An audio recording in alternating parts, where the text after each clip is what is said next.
Alright, I'm back, having dropped the first episode onto YouTube. I wanted to get it out there expediently before I continued, so I was in here looking around for more journal entries to further expand the backstory here. And I think by the end of this little segment we're going to have pretty much most of them.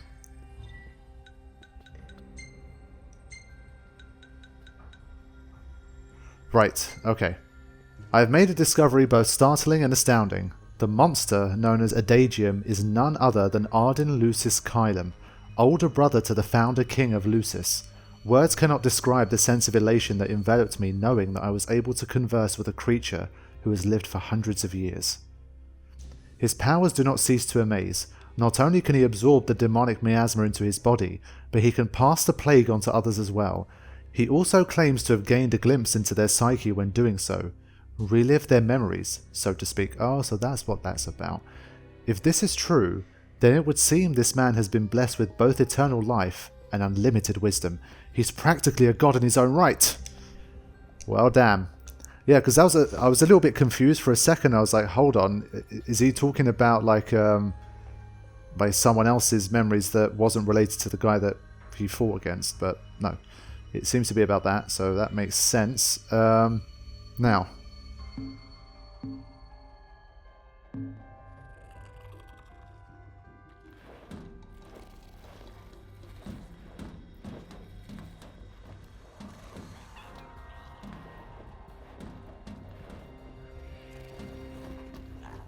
I'll have a final gander around here, even though we've got some ominous looking things in there. I don't know if there's going to be any of these data logs that's going to be really well hidden, but let's just see.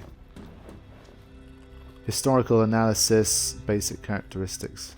Demons were first officially recognized as a new species roughly 200 years ago.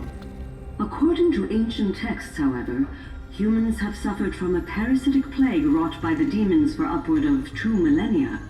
Demonification is caused by a mutant strain of plasmodia that takes root in living creatures and changes their cellular structures. Infected creatures begin to disperse miasmal particles, the spread of which is known as the Star Scourge. Yeah, you know, basically turned into a zombie story. This model is a replica made from plaster poured into a demon-shaped cavity discovered deep underground. Demons sublimate when their vital functions cease, so this particular specimen must have vaporized after the mud around it had already solidified. Scientists believe this subject burrowed into the earth in order to shield itself from the light of the sun. So yeah, the length of this DLC might be a bit padded out by all this exposition and whatever, but as long as it's interesting exposition, I don't mind it too much. I'm not going to complain about it. I'd rather it have length than it just be too short. But then again, we don't want too much over padding either, so we'll just have to see. I keep pressing the wrong button. So it looks like there might be 2 more left before we get to this, but I don't know. Okay. Combating Lucian magic. The Lucian soldiers' reliance on their monarch's magic is nothing new, nor do I expect the armed forces to switch up their strategy in the near future.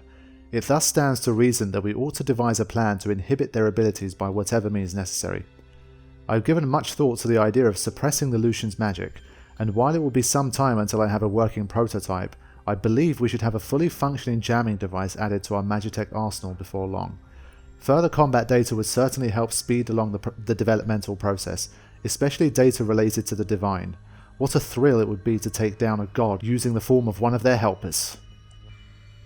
So there's more and more history in the build-up to what we see in, I think, Kingsglaive as well. I think Kingsglaive is about that whole thing. And obviously, the events of Final Fantasy 15. King and his men. At center, we see what I presume to be Lucian warriors and the kings of yore. I've learned a great deal about the first king of Lucis, but I never knew he was second in line. It seems to depict a legend in which the chosen king dispels the darkness. If that's true, does that mean Lucis intends to someday stand above all others? Their trifling tales mean nothing in the face of our superior technology. Only we can restore balance to our world. At the top of the painting, we see the Oracle herself. The bloodline of the Oracle is one of the oldest in Oh, it Eos, originates with her. originating with Eromirus Flore. Only they possess the power to commune with the gods. This painting depicts the Oracle as some goddess of light herself. She'd doubtless prove a powerful ally if she could be persuaded. I mean, it sounded like the Oracle couldn't really do too much about what happened to Ardyn, based on like the anime and stuff. She just kind of physically flung herself in front of him to protect him, and that was pretty much it. Like, if she really did have the power to commune with the gods, I guess it sounds like the gods just allowed it and wanted it to happen, but I don't know. On the sides of the frame, we see the Hexathian. Conspicuously absent is the traitorous god of fire who started the Great War of old. Perhaps developing a deeper understanding of the demons will bring us closer to comprehending their divine counterparts. But what if I were to find a way to combine those two disparate elements? By my estimation, the grotesque creatures depicted here are likely demons. Could this mean these monsters will be harbingers of the apocalypse? If only we could find a way to harness their power for ourselves. The line of Lucis was chosen to eradicate evil from Eos, and with the divine on their side, how could they fail? So yeah, as you can see, Ardyn is pretty much absent from cosmogony. Like they pretty much wrote him out of existence. This is our world? Oh wow. There's a lot here, but hey, I mean, that's what this DLC is, I guess. So, you know, I'll probably put an annotation if you want to skip all of this exposition, but it's good to know, especially because it's been 16 months since we last had any DLC, let alone the main game. I kind of need a catch-up as well, so it probably helps. It has been estimated that Eos came into existence some 4.5 billion years ago. Same as Earth. Ancient myths tell tales of 6 protector gods who first alighted upon Eos in the ancient Solheim era. Fossils thought to be remains of the oldest members of the human race were discovered in the Pistala region. Some claim that humans discovered fire in the Sukarp region even before the dawn of the Solheim civilization. According to legend, the fire god Ifrit first bestowed his burning wisdom upon a man who later sat the throne of Solheim. The mechanized civilization of Solheim is presumed to have originated in the Diskai and Klain regions. Exactly when the civilization rose and fell, however, remains the subject of much investigation. Man, I hope they don't do another expansion on Final Fantasy 15 with Solheim as like the main thing. The enormous crevasse separating the regions of Klain and Duskai is known as Telpar Crag. It is here that the War of the Astrals is said to have taken place. When Ifrit tried to reduce mankind to ash, the other gods fought back, and some claim this clash caused the collapse of Solheim. It is said that Ifrit, having lost the War of the Astrals, was interred atop the Rock of Ravito. After the war, the ice goddess Shiva allegedly sank into a deep slumber, nestled in the Goravas Rift of Vollup. To this day, no one knows what became of the blade god, Bahamut. The earth god Titan can be seen supporting the meteor at the heart of the disk of Kothis in Duskai. As for the storm god Rama, legend has it he sealed himself away within Fosha Hollow in Duskai. The sea goddess Leviathan disappeared in the wake of the war. Some say she swam below the waves and slumbers beneath the city of Altisha. Some 2,000 years ago, the gods granted Somnus Lucis Kylum 2 gifts: the sacred stone and ring. With these in hand, he founded the kingdom of Lucis. In the centuries since, Lucis has managed to expand its territory while struggling to suppress a parasitic plague. As of ME 722, Mor's Lucis Kylum sits the throne as the 112th monarch of his line. Regis Lucis Kylum is King Mor's firstborn son, and first in line to succeed his father. So once again, Ardyn nowhere to be heard. Ah, here we go. Angelgard, off the coast of Golden Key, is an uninhabited island that Lucians regard as sacred ground. Ancient texts tell of a monster known as Adagium supposedly sealed away within, but investigations into its existence have yet to provide conclusive evidence. Soon after the establishment of the Kingdom of Lucis, House Fleuret founded the nation of Tenebrae. The Empire began its occupation of Tenebrae in ME 359, a move that was initially met with much apprehension. In order to assuage the dissenters, the Empire preserved the Oracle's home of Fenestala Manor. This concession was partially made for political purposes. House Fleuret enjoys close ties with the line of Lucis. The Accordo Protectorate has developed into a bustling league of towns at the heart of maritime trade. In ME 606, the Empire won an important battle against the allied forces of Lucis and Accordo, and in turn, annexed the Protectorate. The country is steeped in traditions and cultures that are incompatible with imperial rule, so the Empire has permitted it a measure of relative political autonomy. Centuries after the founding of Lucis, a movement to revive the lost civilization of Solheim arose around the Weltham region. Leading the charge was House Aldercat, whose brave deeds brought about the rise of the Niflheim Empire. The Empire built upon Solheim's magic technology and employed it for military use. This new firepower helped the Empire fell its foes, taking Tenebrae in ME 359 and Accordo in ME 606. As of ME 722, under the direction of Emperor Aedalus Aldercat, the Empire is developing new arms fusing magitech with demons. Vestiges of the ancient Solheim civilization can still be seen in the ruins of Piteous and Steelif Grove. Several ancient structures also dot the forest of the Fall Grove that encircles Castlemark Tower. Excavation of these various sites is currently underway. So I think those are some of the optional dungeons in the game as well. Steelif, I think, was somewhere we went during the main game, but I don't remember its relationship with Solheim, to be honest. In ME 501, during an expedition in the Ulwat region, the Imperial Army discovered a new species known as demons.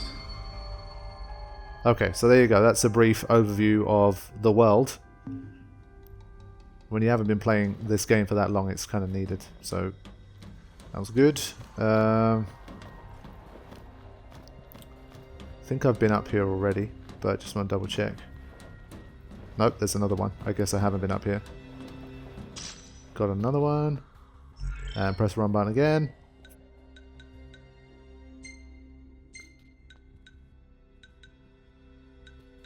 Oh, there's one missing. Okay. The messengers. While few written records reinforcing the divine host of messengers remain, our excavatory expedition to Tailpar Crag has uncovered some interesting information via word of mouth while investigating the surrounding area. Some of these sentences are so long you can't read them in a breath. Based on what we've heard, the demigods fought alongside the deities they served in the War of the Astrals, with the followers of the traitorous Infernian being all from erased from the annals of history after suffering defeats at the hands of the other gods. Little else is known about the messengers, but I'm determined to discover more about these fascinating creatures.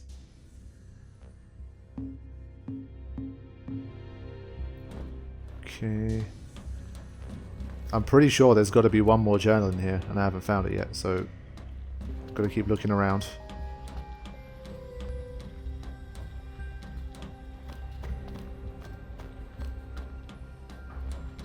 Just a quick note, if you're seeing any frame rate issues or drops or whatever, I'm playing on a PS4. I don't know if the PS4 Pro is much better in this regard, but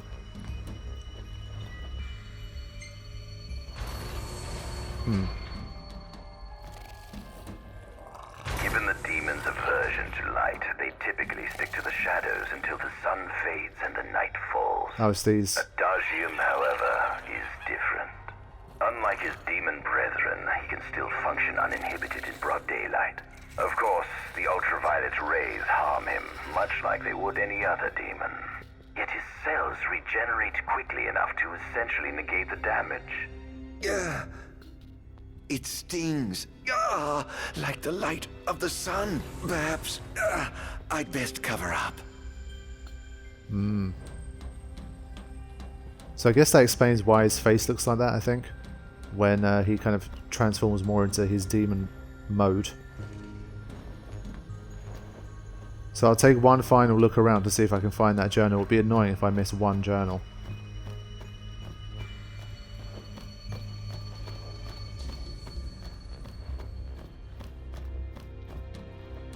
Do watch your step, won't you? Ah, there it is. Good.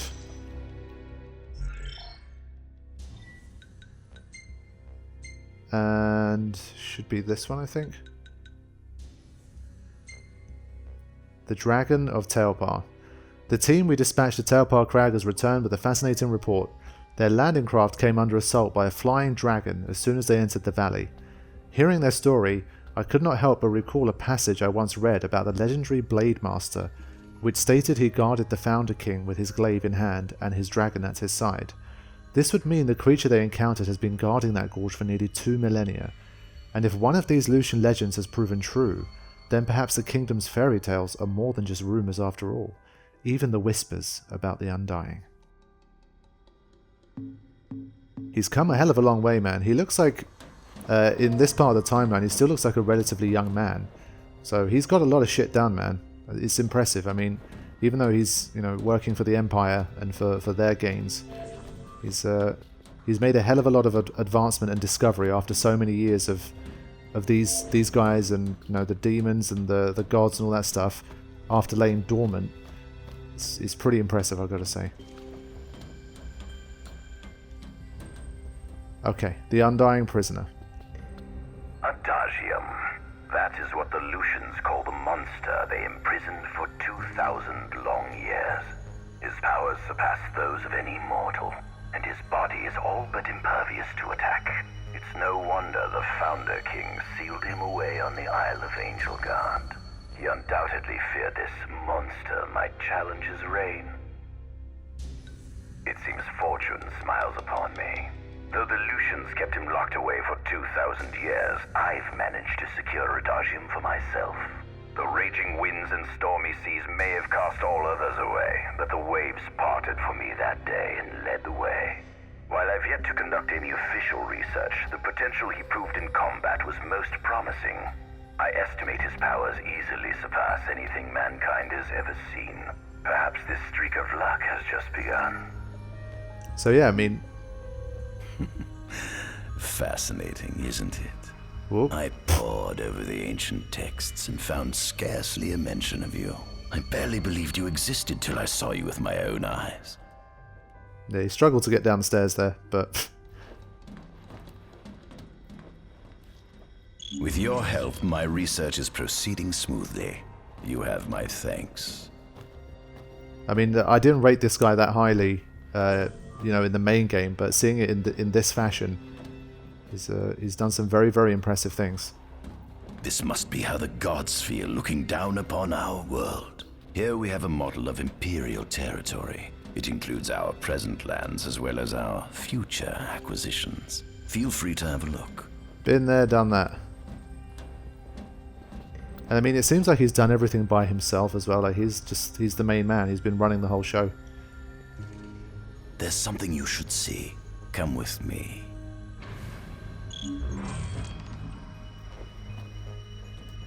I found something most interesting on the Rock of Ravito. If my experiment on this specimen succeeds, it might provide the information you've been looking for. This way.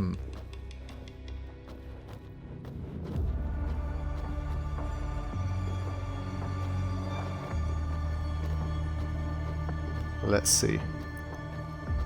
Me first?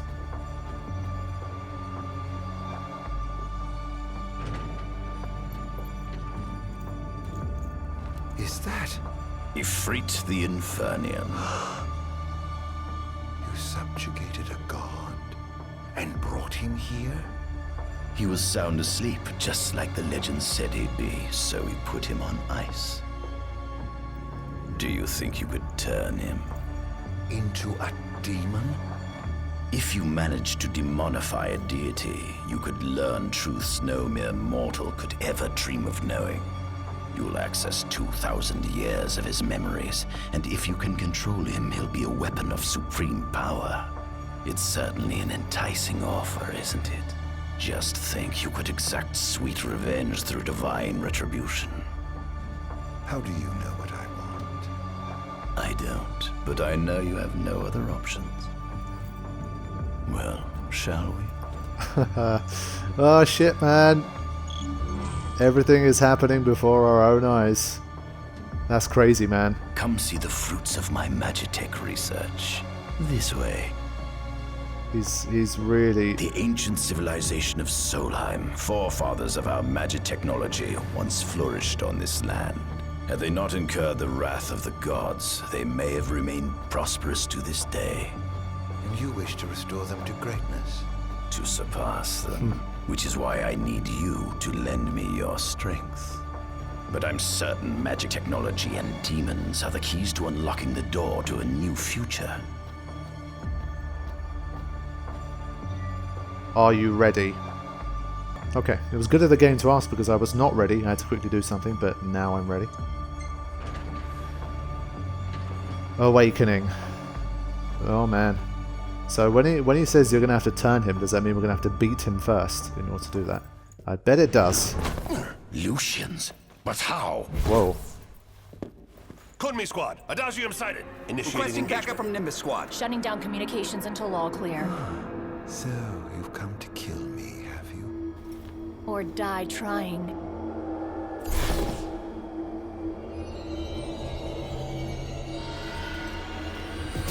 Just as you humans are rightly saying, no satisfaction for any high action.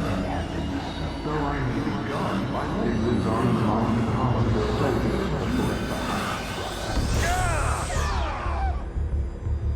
Yep. It's that manipulation. No longer call you own. Would you like to? I was busy. Oof.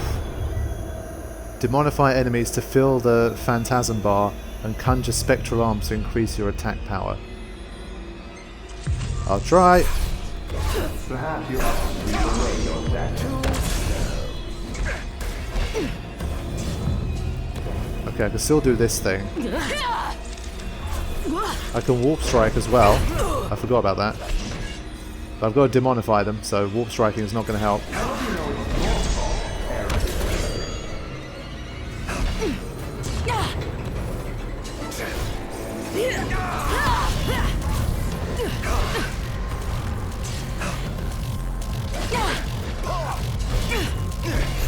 He regenerates health pretty quickly as well.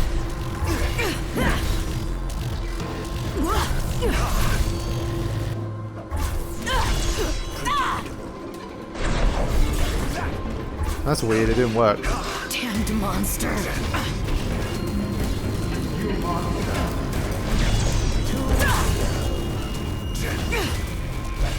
I'm starting to remember very, very slowly, but...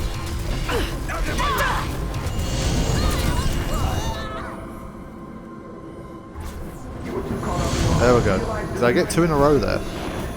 Oh wow. Okay. Whoa. Okay, I got fucked there, but...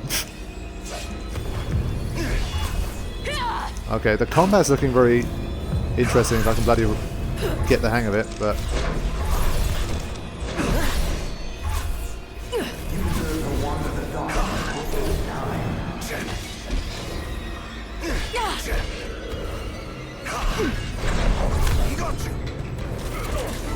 Wow. I'm not being given the option. There it is. So this is it.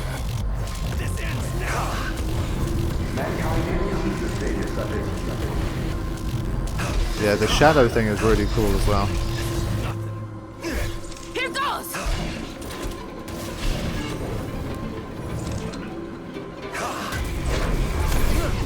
Here goes! Trying to get that prompt to appear, but it's not happening.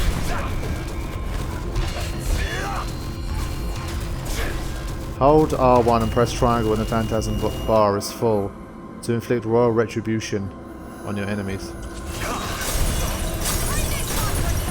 Whoa.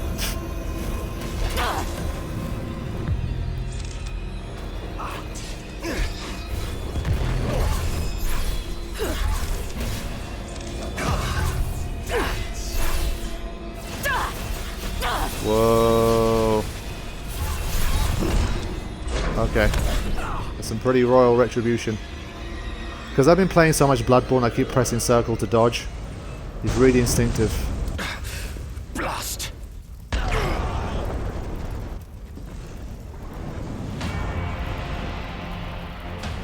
And surprise, surprise.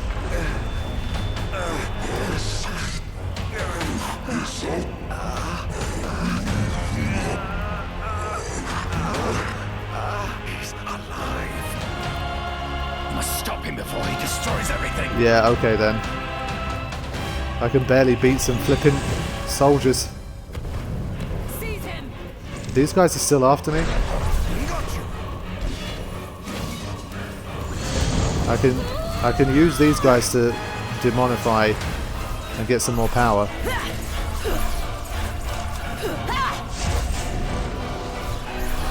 So yeah, because it's the opposite of Bloodborne for me in terms of escaping and dodging. It's going to be a bit annoying, but...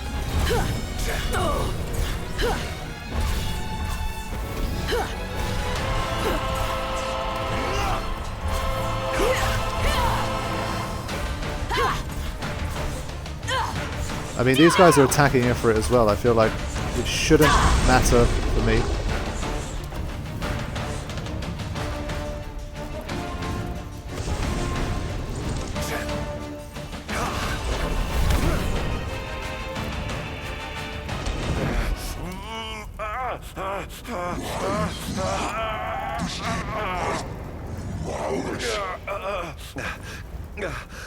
Oh, Infanian, grant me the power to take Somnus, his people, and his cursed kingdom, and burn them all to the ground! Whoa!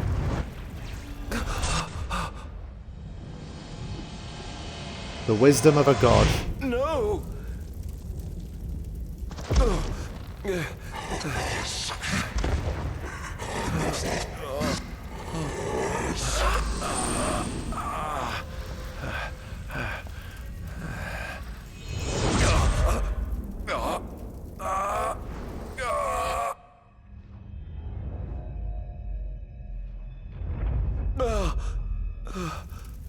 I was the one chosen to be king? He remembers now.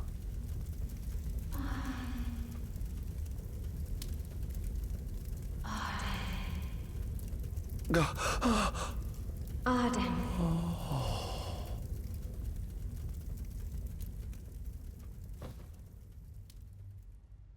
These poor oracles, man.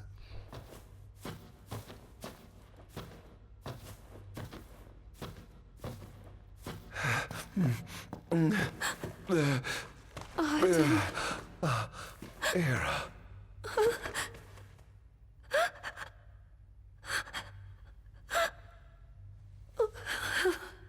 Forgive me. I defied the will of the gods and revealed to Somnus you had been chosen to be king. Why? I never dreamt he would try to kill you. But he did. Somnus fooled everyone, so he could usurp the throne. Everything that happened, it's all his fault. No. Listen to me. It's my fault. I'm the one who ruined your future. This was divine retribution for my sins. You've no sins to atone for. Gods! Answer me! Why have you burdened us with this fate? Era! Oh no! Era! Please! In the names of the gods above, fulfill your calling, Ardyn, and punish me for my sins. Era. Kill me. That's right. Kill her. Put that monster out of its misery, just like I did.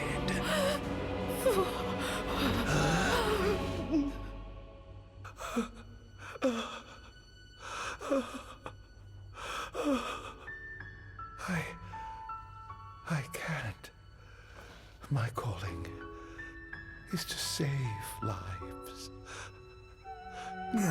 Just like you saved that innocent man by turning him into a demon. Please, Ardyn. You must live. I can't. Not without you. Come. Why not give the lady what she wants? I'm probably trying to resist by doing this. Legit mind games. Nope.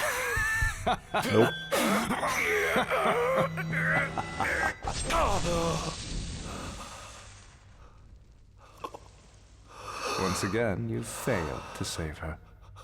No surprise. A monster can do naught but destroy.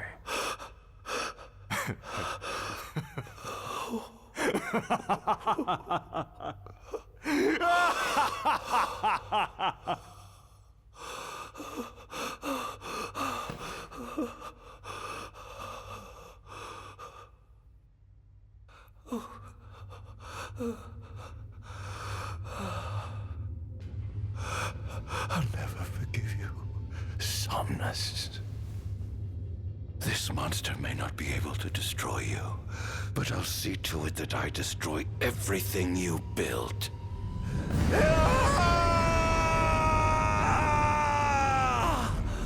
Hear me, gods above. No longer shall I supplicate you for pardon. No longer shall I sojourn toward the light. Nay, the path I intend to tread is paved with blood and darkness. No longer shall I seek your guidance. This path is mine to tread alone.